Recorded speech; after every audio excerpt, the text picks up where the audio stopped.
public ka, pasok ka dito, te. Hindi, kaya wala akong pahipahin mo.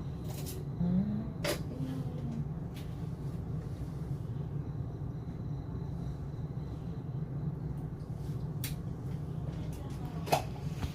Kasi may anak ako dito. Kaya kayod ako talaga. Buti nga, isa lang anak mo.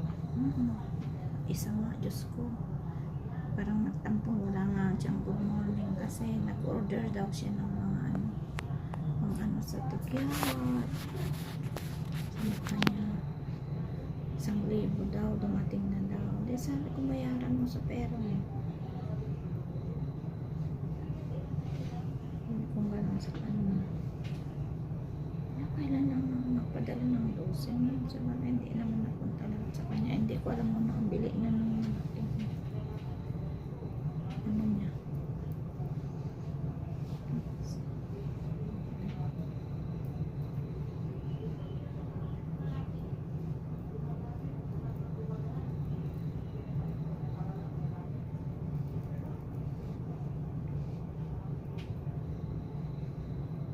Marami kasi dito kasi dito